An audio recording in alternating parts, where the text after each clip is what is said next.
Est-ce qu'en tant que Français, vous envisagez de nous voir dans votre pays avec des chars ou avec des véhicules militaires, des militaires sénégalais avec les tenues sénégalaises, comme ça parce que sur le plan historique, la France a esclavagisé, a colonisé et est restée. Dans un entretien accordé au journal Le Monde, le président sénégalais a abordé des sujets sensibles, touchant à l'histoire et à la politique contemporaine.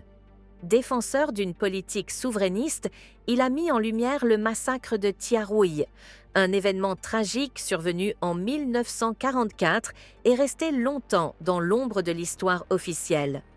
Le massacre, qui a coûté la vie à des tirailleurs sénégalais réclamant leurs droits après avoir servi la France lors de la Seconde Guerre mondiale, demeure une plaie ouverte dans la mémoire collective du Sénégal.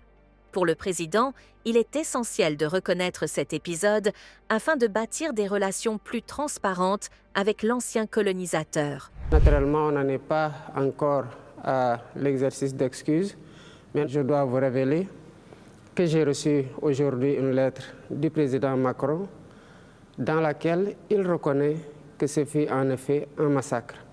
Ce pas consistant à reconnaître que c'est un massacre doit ouvrir la porte à une collaboration parfaite pour la manifestation de toute la vérité sur ce douloureux événement de Thiaroye.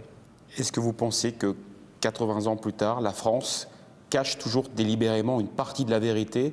Évidemment, il y a quelque chose qui a été caché. On a régulièrement cherché à mettre une chape de plomb sur cette histoire-là et nous pensons que pour cette fois, l'engagement de la France sera total, qu'elle sera franche et collaborative et qu'elle sera entière aussi dans cette collaboration-là.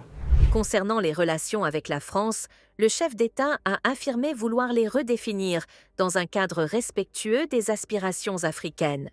À l'heure où l'influence française en Afrique francophone est de plus en plus contestée, il a insisté sur la nécessité d'un partenariat équilibré, reflétant les réalités géopolitiques actuelles et les ambitions souverainistes du continent. Bassirou Diomaye Faye commémorera les 80 ans du massacre de Tiaroye, président du Sénégal, depuis avril. Bassirou Diomaye Faye s'apprête à présider ce dimanche les commémorations marquant les 80 ans du massacre de Tiaroye.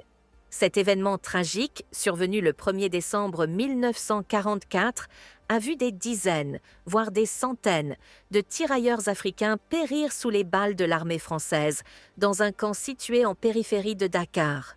Ces soldats, anciens combattants ayant servi la France lors de la Seconde Guerre mondiale, réclamaient le paiement des soldes qui leur étaient dus. Leur revendication légitime s'est heurtée à une répression brutale, inscrivant ce massacre comme l'un des épisodes les plus sombres de l'histoire coloniale française en Afrique. Cette commémoration revêt une importance particulière pour le président Faye, qui a fait de la reconnaissance des faits historiques et de la justice mémorielle des axes centraux de son mandat.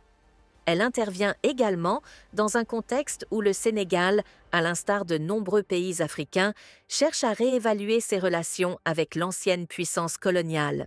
Le souvenir de Tiaroye, longtemps marginalisé, est désormais érigé en symbole de résilience et de lutte pour la dignité des Africains.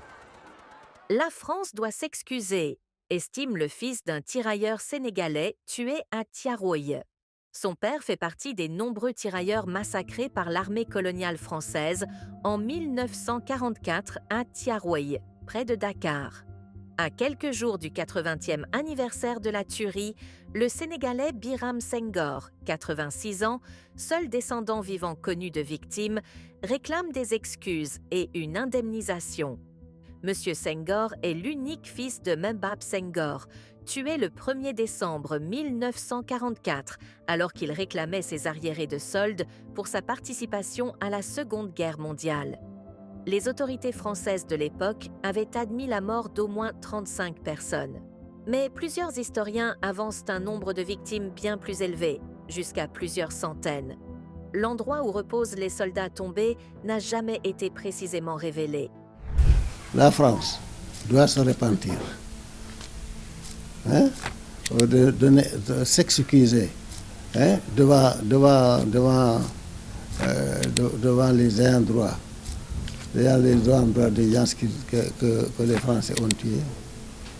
Hein? Ensuite, la France doit payer les dommages et intérêts des gens qu'ils ont massacrés comme ça d'une façon désordonnée, hein, pour s'asseoir seulement le pouvoir français sur les Africains.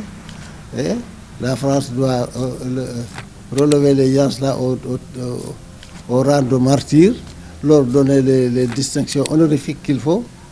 Voilà. Jusqu'à il y a 3 ans, avant que je ne perde la vue, j'allais chaque année me recueillir au cimetière de Thiaroye.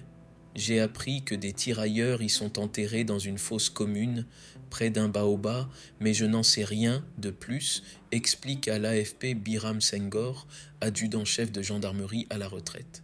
On les a rassemblés devant l'état-major du camp de Thiaroye et on les a massacrés. Il paraît qu'il y avait eu des blessés et tout ça, amené à l'hôpital. On a amené à l'hôpital, mais mon père faisait partie de ces gens-là d'ailleurs qui ont été blessés. Mais ils sont partis les achever à l'hôpital. Plutôt que la France, non seulement a massacré mon père et ses camarades, mais la France doit payer, hein, le pécule, hein, pour lequel mon père a été tué. Ça fait 2 choses. On leur devait un pécule de 4 ans, 4 années de guerre, que la France a refusé de payer.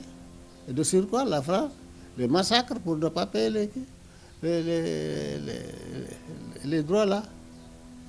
Donc ça, c'est un crime sur un crime. C'est l'administration coloniale qui m'a convoqué en 1948, qui m'a convoqué en 1953, et elle a voulu classer cette histoire. Hein? En 1970, j'ai dit non. J'ai écrit au président Senghor n'a pas répondu. Hein? Alors, moi j'ai attendu encore jusqu'en 1982, j'ai écrit à François Mitterrand, le président de la France. Celui-là m'a répondu en me disant, bon, on a envoyé ta lettre au ministère de la Défense. Hein? Voilà, et depuis 1982 jusqu'à présent, hein, leur recherche n'a rien abouti. Hein? Alors, en 2015, hein, Mme Mabon, qui est historienne, a trouvé ce dossier-là là-bas, au ministère des Forces armées. Comme elle travaille sur Thiaroye 44 depuis toujours, alors elle a pris contact avec moi et on a continué cette bagarre-là avec la France. Mon père fait partie de ces gens-là, mais eux, ils ont limité les gens qu'ils veulent payer à 6. Peut-être ce sont les 6-là qui ont réclamé. Mais la France sait bien que les gens qu'ils ont tués là, ça fait plus d'une compagnie, sinon c'est un bataillon, c'est un demi-bataillon. Hein, ils les ont entrés dans une fosse commune, n'est-ce pas? Moi, je suis dégoûté quand j'entends dire que bon, la France n'a tué que 6 personnes, c'est pas vrai. Abonnez-vous à notre chaîne pour plus d'infos et restez connectés pour ne rien manquer.